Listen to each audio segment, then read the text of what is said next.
السلام علیکم ورحمۃ اللہ تعالی وبرکاتہ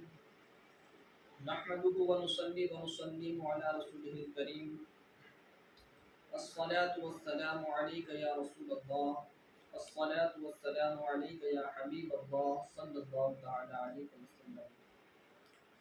دوستان محترم، اللہ تبارک و تعالی نے ہم کو رمضان جیسا عظیم الشان مہینہ عطا فرمایا۔ اس مہینے کے اندر ہم نے اپنی طاقت اور استطاعت کے مطابق عبادتیں کی، رب کی رضا و خوشنودی والے کام کیے، اور یہ مہینہ ہمارے درمیان سے بہت ہی تیزی کے ساتھ رخصت ہو چکا۔ ہم نے اس مہینے کے اندر جو بھی عبادتیں کی، اللہ تبارک و تعالیٰ اس کو قبول و مقبول فرمائے۔ دوستان محترم، جب یہ رمضان کا مہینہ ہم سے رخصت ہو جاتا ہے، جب چلا جاتا ہے، تو اللہ تبارک و تعالیٰ نے اس مہینے کے اختتام پر ہمارے لیے انعام اور اکرام کا دن بھی رکھا، جس کو ہم عید کا نام دیتے ہیں۔ آپ دیکھیں، دنیا کا بھی ایک اصول ہے کہ دنیا کے اندر جب کوئی مزدور مزدوری کرتا ہے تو مزدوری کرنے کے بعد وہ اجرت طلب کرتا ہے، اور جب اجرت لینے کا وقت آتا ہے، اجرت طلب کرنے کا وقت آتا ہے، اس وقت بہت خوش ہوتے ہیں اور خوشی خوشی اس کو لیا جاتا ہے۔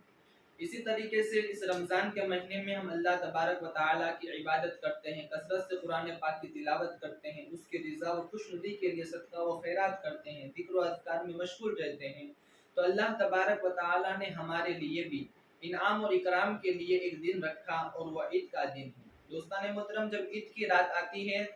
اس رات کو لیلۃ الجائزہ کہا جاتا ہے، یعنی انعام اور اکرام کی رات۔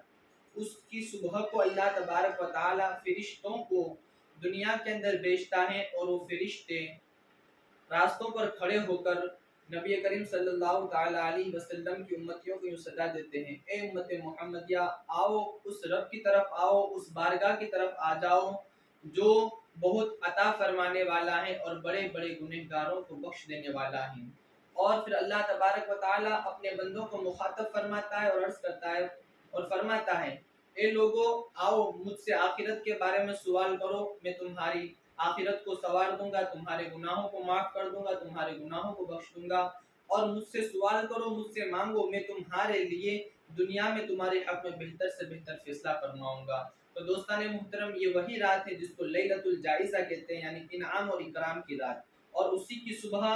انعام اور اکرام کا دن ہے۔ تو ہمیں اس رات میں بھی اللہ تبارک و تعالیٰ سے خوب دعا کرنی ہے، اپنے لیے بھی کرنی ہے اور دوسرے مسلمان بھائیوں کے لیے بھی کرنی ہے۔ اور دوستان محترم، عید کے دن کا ایک بہترین تحفہ آج میں آپ کے سماعتوں کے حوالے کر رہا ہوں۔ انشاءاللہ کل کے دن اس پر ضرور عمل کرنا کہ حدیث پاک کے اندر اللہ کے رسول صلی اللہ تعالی علیہ وسلم نے فرمایا: جو کوئی عید کے دن سبحان اللہ و بحمدہ اس کلمہ کو 313 مرتبہ پڑھے گا، تو اللہ تبارک و تعالی وہ بندہ 313 مرتبہ یہ کلمہ پڑھے سبحان اللہ و بحمدہ، اور اس کا ایصال ثواب مسلمانوں کی روحوں کو پہنچائے، تو اللہ تبارک و تعالی ہر ایک مومن کی قبر میں 1000 انوار کو داخل فرماتا ہے۔ اور جب وہ بندہ مومن جس نے ایصال ثواب کی نیت سے پڑھا، جب اس کا انتقال ہوتا ہے، وہ اس دنیا سے جاتا ہے،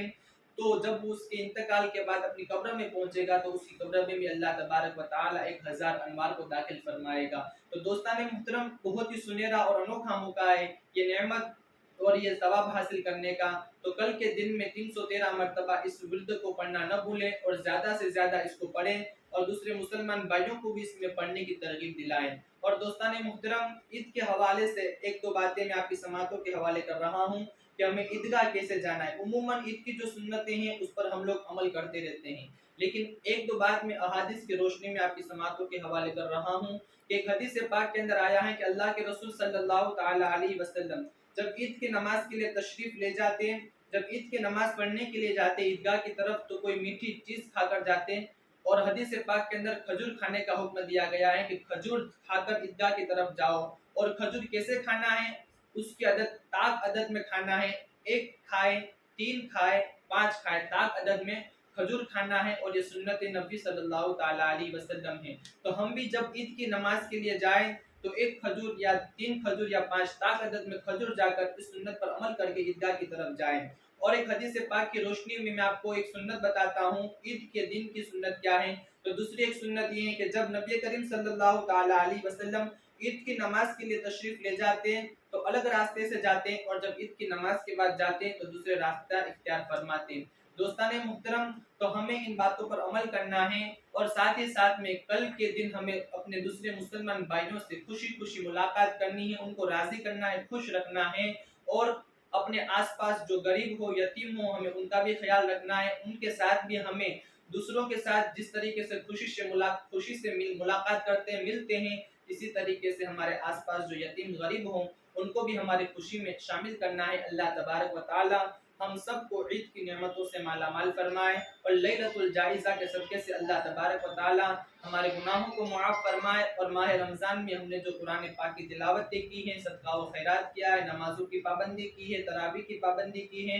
جو بھی ذکر اذکار کیا، اللہ تبارک و تعالی ہمیں اس کا بہتر سے بہتر بدلہ اور صلہ عطا فرمائے، اور جن لوگوں نے ہمارے اس دارالعلوم میں جس طریقے سے بھی حصہ لیا، دام درہم صوفہ نے اپنا مال دے کر اپنا وقت دے کر، اللہ تبارک و تعالیٰ کی بارگاہ میں دعا کرتے ہیں مولا کریم ان کو دونوں